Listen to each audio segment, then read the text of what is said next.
नमस्कार साथियों, बहुत बहुत स्वागत बंदन अभिनंदन है आप सभी का एक बार पुनः आपके अपने चैनल वंदे भारत पर। दोस्तों, इससे पहले हमने मध्य प्रदेश राज्य के व्यक्तित्व के अंतर्गत मध्य प्रदेश राज्य के साहित्यिक व्यक्तित्व देखे, मध्य प्रदेश राज्य के राजनीतिक व्यक्तित्व देखे, फिल्म जगत के व्यक्तित्व देखे, सामाजिक एवं धार्मिक जगत के व्यक्तित्व देखे और इसके अलावा हमने बात की थी अपने लास्ट वीडियो लेक्चर में, क्योंकि इससे पहले आया था, उसमें हमने बात करी थी मध्य प्रदेश राज्य के खेल जगत के व्यक्तित्व के बारे में। तो अगर आप सब ने वो सारी वीडियोस नहीं देखी हो तो आप वीडियो के आई बटन पर क्लिक करके हमारी अभी तक मध्य प्रदेश राज्य के व्यक्तित्व पर आधारित जितनी भी वीडियोस बन चुकी हैं उन सभी को देख सकते हैं। ठीक है, तो आज हम मध्य प्रदेश राज्य के व्यक्तित्व की जो हमारी ये सीरीज चल रही है उसी को आज हम यहाँ पे कंटिन्यू करके आगे बढ़ाने वाले हैं। देखिए, आज हम पढ़ने वाले हैं मध्य प्रदेश राज्य के जो गायन के अंतर्गत व्यक्तित्व हैं, जो संगीत जगत के अंतर्गत हमारे व्यक्तित्व हैं। ठीक है, संगीत के क्षेत्र के अंतर्गत जो हमारे व्यक्तित्व हैं उनके बारे में आज हम यहाँ पे पढ़ने वाले हैं। संगीत के क्षेत्र में हमारा मध्य प्रदेश राज्य काफ़ी ज़्यादा धनी है और मध्य प्रदेश में बहुत से संगीतकों को, बहुत से गीतकारों का, बहुत से संगीतज्ञों का जन्म हुआ है। आपके एग्जाम में अभी वीडियो में मैं जितने भी संगीतक बताने वाला हूं, आपको संगीत के क्षेत्र के अंतर्गत जितने भी व्यक्तित्व मैं आपको बताने वाला हूं वो सारे के सारे आपके एग्जाम में पूछे जाते हैं और उनसे संबंधित हर एक फैक्ट आपका कभी ना कभी किसी न किसी एग्जाम में पूछा जा चुका है। तो अभी मैं वीडियो को शुरू करने से पहले आपको ये बताना चाहूँगा कि मैं आपको वीडियो में जितने भी व्यक्तित्व बताऊं और उनसे संबंधित जितने भी महत्वपूर्ण तथ्य मैं आपको बताऊं, सारे के सारे आप अपने कंठस्थ कर लीजिएगा, क्योंकि सबका सब बहुत ही इम्पोर्टेंट है। चलिए तो शुरू करते हैं। हम देखते हैं मध्य प्रदेश राज्य के गायन क्षेत्र के अंतर्गत व्यक्तित्व।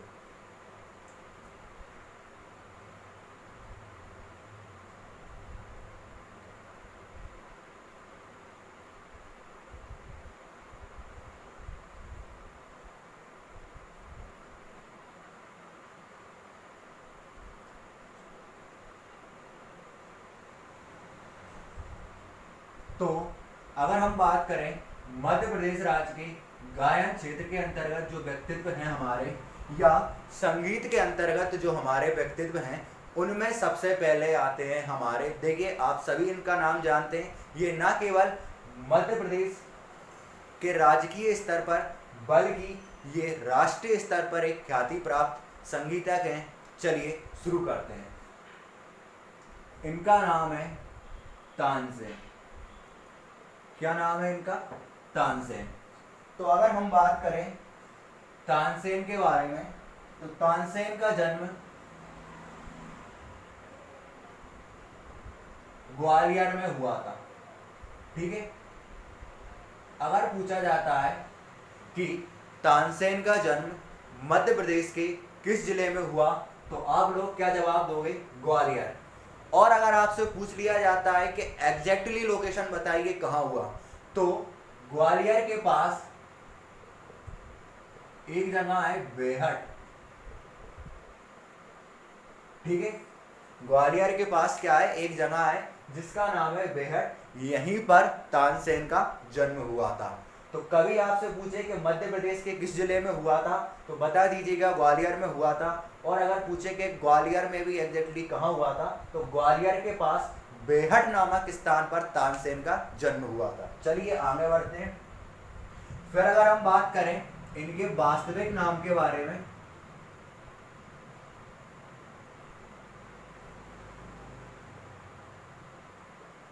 तो इनका वास्तविक नाम है रामतनु पांडे। ठीक है, पूछ लिया जाए तानसेन का वास्तविक नाम क्या था, तो क्या था? रामतनु पांडे। इसके बाद देखिए, अगर हम बात करें तानसेन के आध्यात्मिक गुरु के बारे में,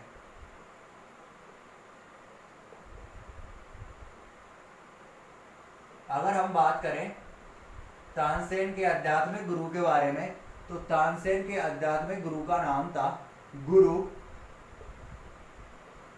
मोहम्मद गौस।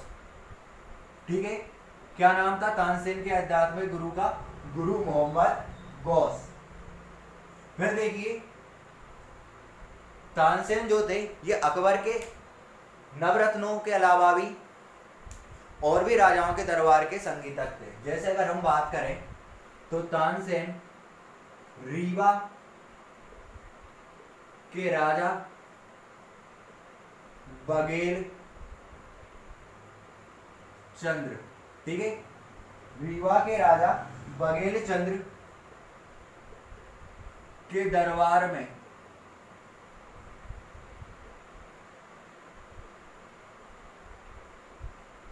ठीक है, रीवा के राजा बघेल चंद्र के दरबार में संगीतक थे ये, एवं अकबर के नवरत्नों में भी शामिल थे।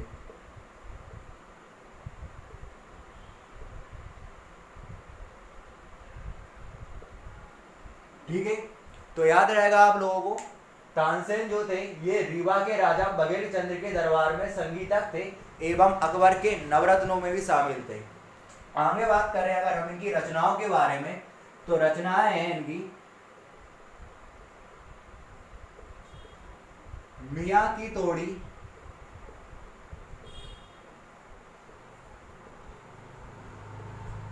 मियां की मल्हार, मियां की तोड़ी, मियां की मल्हार और मियां की सारंग राग।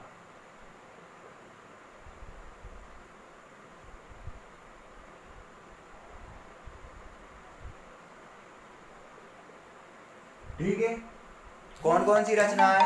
मियां की तोड़ी, मियां की मल्हार और मियां की सारंग राग। आगे बात करते हैं हम, तानसेन जो थे आपके ये दीपक राग गाने में निपुण थे। ठीक है, तानसेन क्या थे आपके? दीपक राग गाने में निपुण थे। देखिए हर क्षेत्र के अंतर्गत भारत में कई ऐसे व्यक्तित्वों का जन्म हुआ है जिनकी कई प्रकार से ख्याति रही है। जैसे कि प्रेमचंद के बारे में कहा जाता था कि प्रेमचंद जब भी अपनी किसी साहित्यिक कृति में किसी भाव को व्यक्त करते थे, जैसे कि दुख सुख हंसी, मान लीजिए प्रेमचंद ने अपनी किसी कविता में कुछ भी मतलब मान नारी के ऊपर हो रहे अत्याचारों के ऊपर संवेदना व्यक्त की, तो अगर कोई व्यक्ति उनकी उस रचना को पढ़ता था तो पढ़ने के बाद जैसे कि उसमें दुख है तो दुखी होता रहता था, दुखी होता रहता था, दुखी होता रहता था। इसी प्रकार अगर हम बात करें हंसने की तो हंसता ही रहता था, हंसता ही रहता था। मतलब प्रेमचंद्र के साहित्य में कुछ अलग ही जादू था। इसी प्रकार संगीत के क्षेत्र में अंतर्गत तानसेन का भी तानसेन की भी बहुत प्रसिद्ध ख्याति रही है। कहा जाता था जैसे कि आप बताएं तो ये कई प्रकार के राग गाने में माहिर थे। गाना गाते थे, बारिश होने लगती थी, गाना गाते थे, दीपक प्रज्वलित हो जाया करते थे। इन्हीं को हम दीपक राग कहते हैं। ठीक है, याद रखिएगा। फिर देखिए तानसेन के आध्यात्मिक गुरु कौन थे? गुरु मोहम्मद गौस। लेकिन अगर हम बात करें तानसेन के संगीत के बारे में या तानसेन ने संगीत की शिक्षा किससे ली थी उसके बारे में, तो देखिए तानसेन ने संगीत की जो शिक्षा ली थी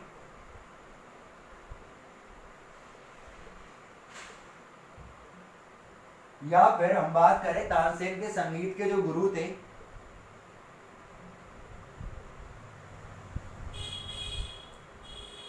इनका नाम था स्वामी हरिदास। क्या नाम था? स्वामी हरिदास। तो कंफ्यूज मत होइएगा, कभी आपसे पूछे कि तानसेन के आध्यात्मिक गुरु कौन थे तो गुरु मोहम्मद गौस थे। और अगर आपसे पूछे कि तानसेन के संगीत के गुरु कौन थे या तानसेन ने संगीत की शिक्षा किससे ली थी? स्वामी हरिदास जी से। जब भी आपसे वो इन दोनों में से कोई भी प्रश्न पूछेगा तो ये दोनों के दोनों ऑप्शन रहेंगे। आपको डीपली याद रखना है कि आध्यात्मिक गुरु कौन है? गुरु मोहम्मद गौस हैं। और संगीत की शिक्षा या संगीत के गुरु कौन है? स्वामी हरिदास जी। चलिए आगे बढ़ते हैं। आगे हम बात करते हैं तो देखिए तानसेन का जन्म ग्वालियर में ही हुआ और ग्वालियर में ही इनको निर्वाण की प्राप्ति हुई। इनकी निर्वाण प्राप्ति के पश्चात इनका अंतिम संस्कार ग्वालियर में ही किया गया और ग्वालियर में ही क्या है, तानसेन का मकबरा है।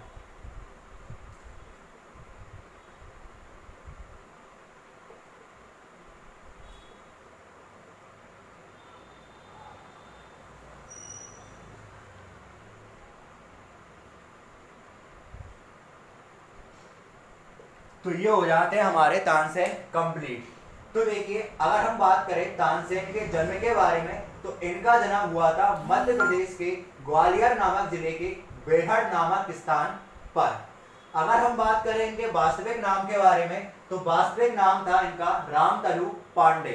इनके आध्यात्मिक गुरु थे गुरु मोहम्मद गौस, रीवा के राजा बघेल चंद्र के दरबार में। ठीक है, तानसेन जो थे ये रीवा के राजा बघेल चंद के दरबार में संगीतज्ञ थे एवं अकबर के नवरत्नों में भी शामिल थे।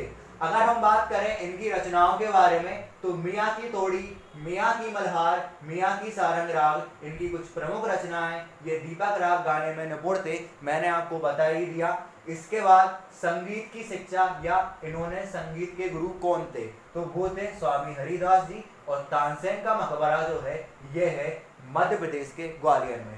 इतने फैक्ट आपके तानसेन से रिलेटेड आपके एग्जाम में पूछे जाते हैं, इनको अच्छे से आप कंठस्थ कर लीजिएगा। मैंने आपको पहले ही बता दिया है, जितने भी व्यक्तित्व हम यहाँ पर संगीत के अंतर्गत पढ़ने वाले हैं वो सारे के सारे, देखिए संगीत तक से संबंधित जो भी महत्वपूर्ण तथ्य हम यहाँ पे पढ़ने वाले हैं, सारे के सारे आपके एग्जाम में कभी ना कभी पूछ लिए गए या आगे भी पूछे जा सकते हैं। ठीक है, चलिए तो हम बात करते हैं मध्य प्रदेश राज्य के संगीत जगत के अंतर्गत जो हमारे अगले व्यक्तित्व हैं उनके बारे में।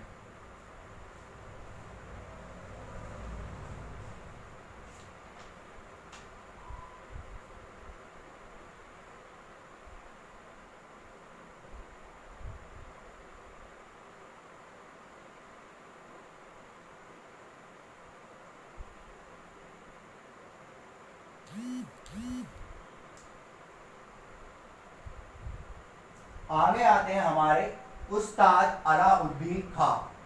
ठीक है, कौन है? उस्ताद अलाउद्दीन खां।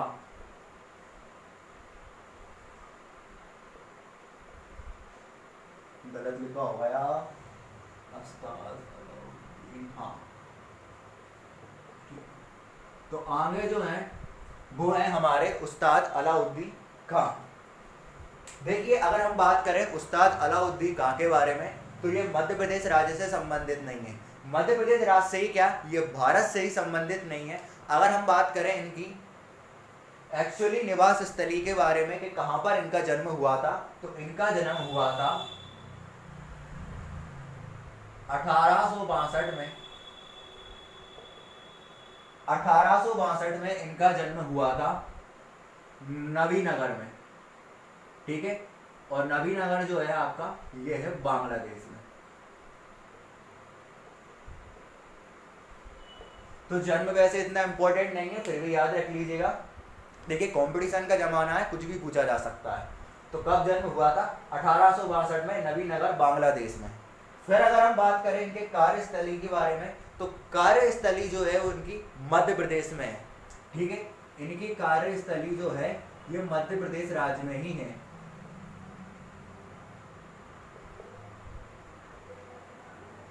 इनकी कार्यस्थली जो है ये मध्य प्रदेश राज्य में ही है और इनकी कार्यस्थली है मेहर। मेहर जो है मध्य प्रदेश के सतना नामक जिले में स्थित एक स्थान है मेहर। यही क्या है? उस्ताद अलाउद्दीन खां की, यही उस्ताद अलाउद्दीन खां की कार्यस्थली है। चलिए फिर देखिए, उस्ताद अलाउद्दीन खां का जो निवास स्थल है,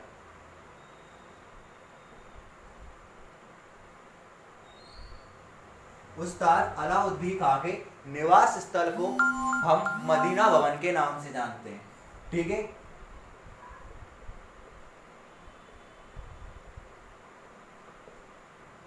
और इसी मदीना भवन को संगीत की तीर्थस्थली भी कहा जाता है।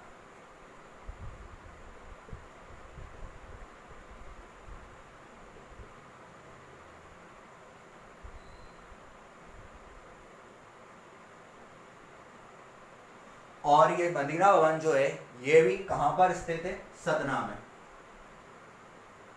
ठीक है, सतना मध्य प्रदेश। तो देखिए कई प्रकार के प्रश्न पूछे जा सकते हैं। पूछा जा सकता है 2-4 संगीतकों का नाम दे देगा, पूछेगा निम्न में से किसके निवास स्थल को मदीना भवन के नाम से जाना जाता है, तो आप क्या जवाब दोगे? उस्ताद अलाउद्दीन खां। अगर आपसे पूछता है कि निम्न में से किसके निवास स्थल को संगीत की तीर्थस्थली के नाम से जाना जाता है, तो उस्ताद अलाउद्दीन खां। या फिर आपसे पूछ लेगा कि संगीत की तीर्थस्थली मदीना भवन कहाँ पर स्थित है, तो कहाँ पर स्थित है? मध्य प्रदेश के सतना में।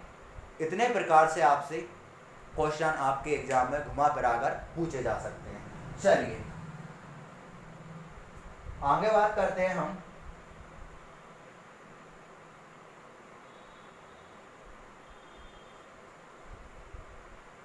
मेहर में मध्य प्रदेश के सांस्कृतिक विभाग द्वारा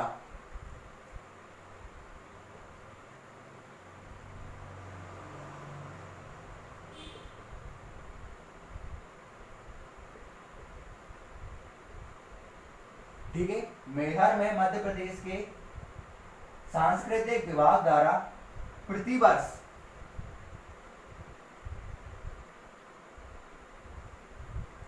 उस्ताद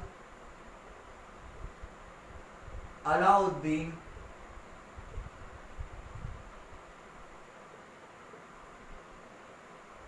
खां संगीत समारोह आयोजित किया जाता है।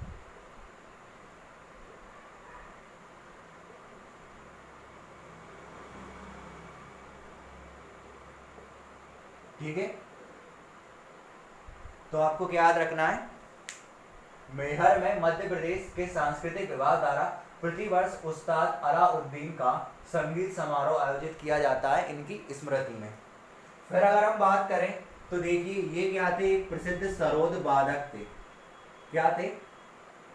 प्रसिद्ध सरोद वादक। सरोद आपने देखा होगा, सरोद कहते हैं हम वीणा को। वीणा तो आप समझ ही गए होंगे। फिर अगर हम बात करें तो देखिए अकबर खां और पंडित रविशंकर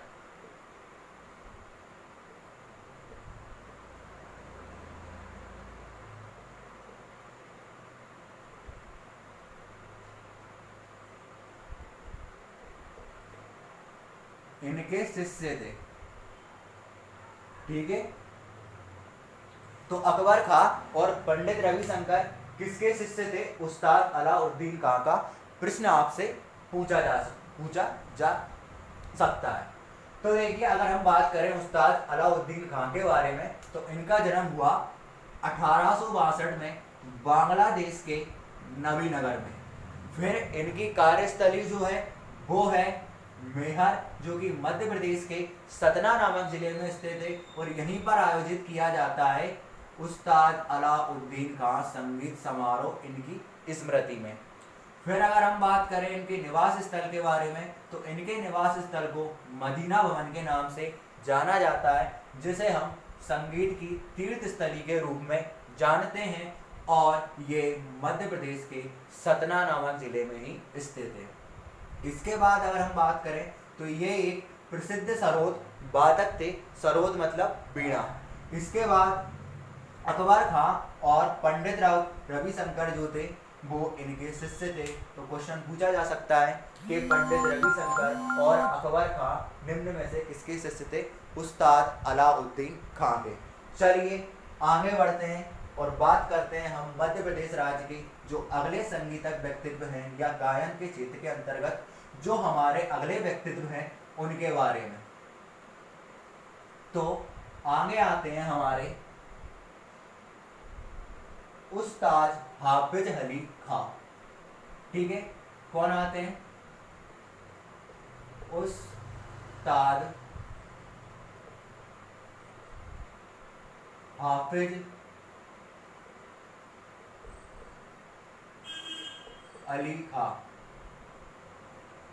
ठीक है, अगर हम बात करें उस्ताद हाफिज अली खां के बारे में तो देखिए सरोद को संगीत के क्षेत्र में प्रतिष्ठा दिलाने, ठीक है, सरोद को संगीत के क्षेत्र में प्रतिष्ठा दिलाने का जो मुख्य श्रेय है वो उस्ताद हाफिज अली खां को ही जाता है। तो पहला फैक्ट आप यही लिखिए कि संगीत के क्षेत्र में सरोद को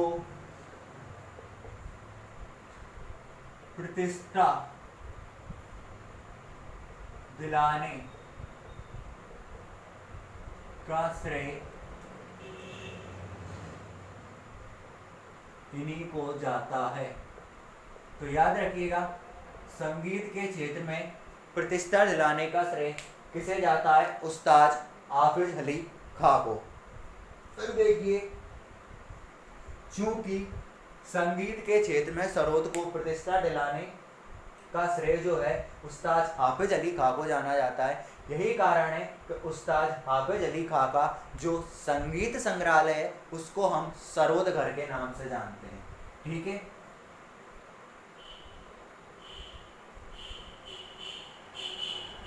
तो उस्ताद हाफिज अली खां के संगीत संग्रहालय को हम सरोद घर के नाम से जानते हैं, और सरोद घर जो है आपका ये है मध्य प्रदेश के ग्वालियर नामक जिले में। तो याद रखिएगा, प्रश्न पूछा जा सकता है सरोद घर कहाँ पर स्थित है, या निम्न में से किसके संगीत संग्रहालय को सरोद घर के नाम से जाना जाता है? उस्ताद हाफिज अली खां के। आगे बात करते हैं हम उस्ताद अमीर अली खां। ठीक है,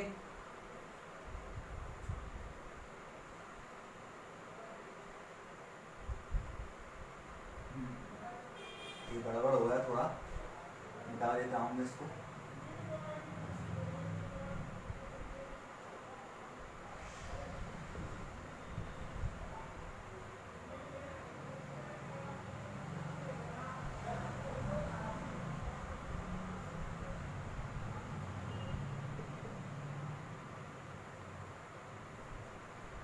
तो अगर हम बात करें उस्ताद अमीर अली खां के बारे में, तो उस्ताद अमीर अली खां जो थे ये इंदौर के दरबार में संगीतज्ञ थे।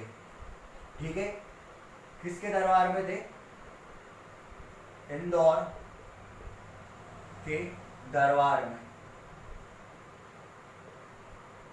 आगे हम बात करें तो देखिए, उस्ताद अमीर अली खां जो है ये मध्य प्रदेश के आधुनिक समय के ही क्या है, साहित्यकार हैं, और इन्होंने कई फिल्मों में अपने गाने भी लिखे हैं, जैसे कि बैजू बावरा। ठीक है, बैजू बावरा भी जो थे ये एक प्रमुख संगीतज्ञ थे। आगे हम बात करें तो और कौन सी फिल्मों में गाने लिखे हैं इन्होंने? झनक झनक पायल बाजे। ठीक है, झनक झनक पायल बाजे। इसके बाद गूंज उठी सहनाई।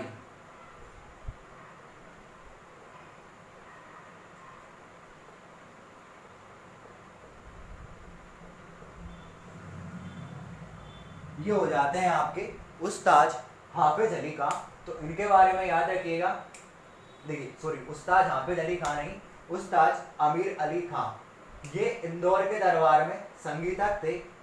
इन्होंने बैजू बावरा, झनक झनक पायल बाजे, गूंज उठी सहनाई जैसी फिल्मों में अपने गाने लिखे हैं। फिर हम बात करें उस्ताद हाफिज अली खां के बारे में, तो संगीत के क्षेत्र में सरोद को प्रतिष्ठा दिलाने का जो मुख्य श्रेय है वो उस्ताद हाफिज अली खां को ही जाता है। और इनके जो घर है उसको हम, देखिए इनका जो संगीत संग्रहालय है उसको हम किस नाम से जानते हैं? सरोद घर के नाम से जानते हैं, जो कि मध्य प्रदेश के ग्वालियर नामक जिले में स्थित है। चलिए आगे बात करते हैं हम, और आगे देखते हैं मध्य प्रदेश राज्य के जो हमारे अगले गायन क्षेत्र के अंतर्गत व्यक्तित्व हैं उन्हें। आगे आते हैं हमारे बैजू बावरा, बहुत ज़्यादा इम्पोर्टेंट है ये।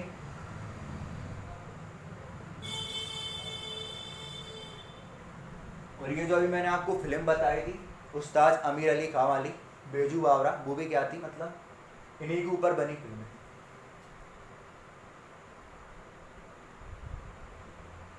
तो अगर हम बात करें बेजू बावरा जी के बारे में, तो बेजू बावरा का जन्म हुआ 1542 में। ठीक है, जन्म कहाँ हुआ इनका, 1542 में हुआ। ये भारत के एक ध्रुपद गायक थे।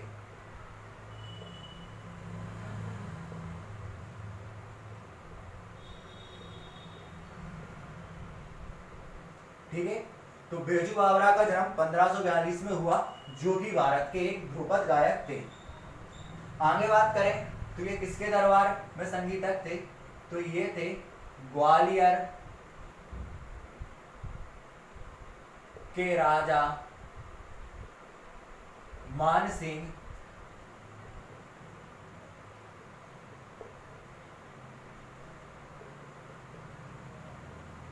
तोमर के दरबार में क्या थे, ये संगीतज्ञ थे।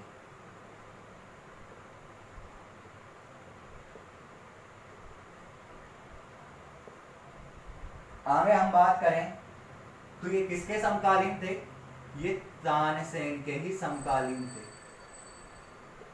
देखिए इनके बारे में एक बात भी आती है, इम्पोर्टेंट नहीं है लेकिन मैं आपको बता देता हूँ। ये तानसेन के ही समकालीन थे और इनके बारे में ऐसा कहा जाता है कि बेजू बावरा जो थे, इनके पिता की मृत्यु हो जाती है और अपने पिता की मृत्यु के लिए ये तानसेन को आरोपी मानते हैं। ठीक है, यही कारण है कि तानसेन से बदला लेने के लिए बेजू बावरा अकबर के दरबार में तानसेन को क्या देते हैं, चुनौती देते हैं। ठीक है, तो मतलब ये इंपॉर्टेंट नहीं है, मैं आपको ऐसे ही बता रहा हूं।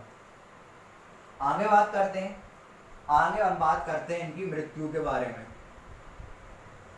तो इनकी मृत्यु हुई थी चंदेरी में, और चंदेरी में ही क्या है, बेजू बावरा की समाधि है।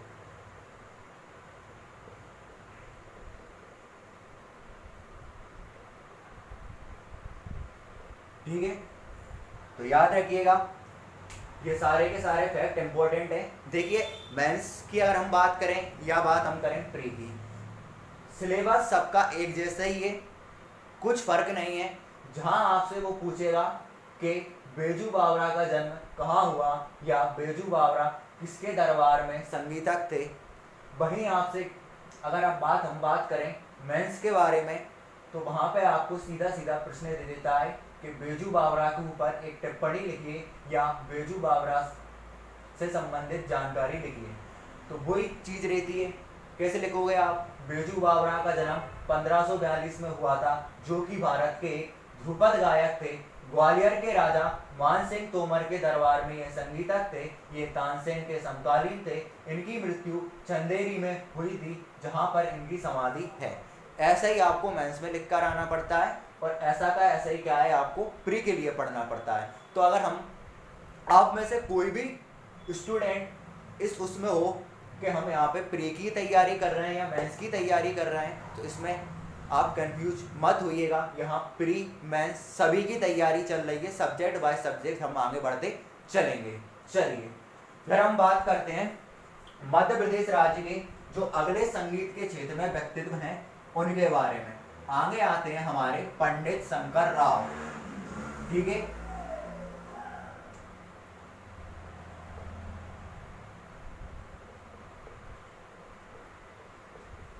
तो अगर हम बात करें पंडित शंकर राव के बारे में, तो ये ख्याल गायकी, ठीक है, ख्याल गायकी एवं टप्पा गायन शैली के लिए प्रसिद्ध है।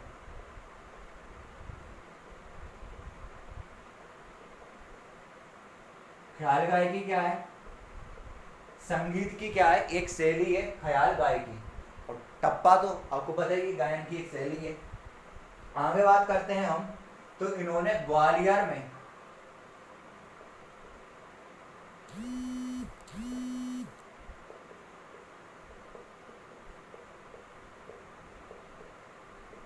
गंधर्व, ठीक है। ग्वालियर में शंकर गंधर्व विद्यालय की स्थापना किसने की? पंडित शंकर राव ने, ठीक है। तो इनके बारे में आपको ये 2 ही फैक्ट याद रखने हैं। ख्याल गायकी एवं टप्पा गायन शैली के लिए क्या है, ये प्रसिद्ध है पंडित शंकर राव, और ग्वालियर में इन्होंने शंकर गंधर्व विद्यालय की स्थापना की थी। इस प्रकार आज हमने मध्य प्रदेश राज्य के जो संगीत के अंतर्गत व्यक्तित्व थे, जो प्रमुख संगीतक थे मध्य प्रदेश के, वो हमने देख लिए हैं। आगे अगर हम बात करें तो संगीत के क्षेत्र में नहीं, अगर हम बात करें मध्य प्रदेश राज्य के व्यक्तित्वों के बारे में, तो अब इसमें और ज़्यादा कुछ नहीं बचा है। इससे अगली वाली वीडियो में हम बात करेंगे मध्य प्रदेश राज्य के जनजातीय व्यक्तित्वों के बारे में, जो कि बहुत ही ज़्यादा इम्पोर्टेंट है। आपको बता दूं, अभी मध्य प्रदेश लोक सेवा आयोग द्वारा जो अपना सिलेबस बदला गया है, बदले हुए सिलेबस में समाहित किया गया है मध्य प्रदेश राज्य के जनजातीय व्यक्तित्वों को। तो ठीक है, न्यू सिलेबस के हिसाब से बहुत ही इम्पोर्टेंट आपका ये बिंदु है मध्य प्रदेश राज्य के जनजातीय व्यक्तित्व। और इसके बाद आपके मध्य प्रदेश राज्य की व्यक्तित्व की जो सीरीज है, ये लगभग समाप्त ही हो जाएगी। व्यक्तित्व के अंतर्गत आपसे कभी भी कोई भी क्वेश्चन पूछेगा तो वो इन्हीं सारे में से पूछेगा। और इसके खत्म होने के बाद मध्य प्रदेश राज्य के जो अन्य व्यक्तित्व पर आधारित मैंने आपको टेस्ट बताया था, 44 नंबर का आपका टेस्ट होगा। उसके बाद हम मध्य प्रदेश के अंतर्गत जो और चीज़ें हैं, बहुत सी चीज़ें हैं। अभी तो मध्य प्रदेश का इतिहास है, मध्य प्रदेश की राजनीति है, मध्य प्रदेश का भूगोल है, मध्य प्रदेश की अर्थव्यवस्था है। किसी भी टॉपिक को उठा लेंगे और यहाँ पर पढ़ेंगे। तो तब तक के लिए जय हिंद, जय भारत मैं बोलना नहीं चाहूँगा। अगर आपको ये वीडियो अच्छी लगी हो तो लाइक कीजिएगा, शेयर कीजिएगा, और इसी तरह के और भी वीडियो चाहते हैं तो चैनल को सब्सक्राइब कर लीजिएगा। और अगर आपको इस वीडियो का PDF चाहिए तो नीचे डिस्क्रिप्शन में ली हुई लिंक पर आप क्लिक करके PDF पा सकते हैं। और इसके अलावा आपको हमारे मध्य प्रदेश राज्य की जो व्यक्तित्व हैं उन पर आधारित अभी तक जितनी भी वीडियो बन चुकी हैं उन सभी को देखना है तो आप आई बटन पर क्लिक करके सारी वीडियोस को देख सकते हैं। तो चलिए फिर मिलेंगे हम मध्य प्रदेश राज्य के जनजातीय व्यक्तित्व के साथ। तब तक बने रहिए आप वंदे भारत के साथ।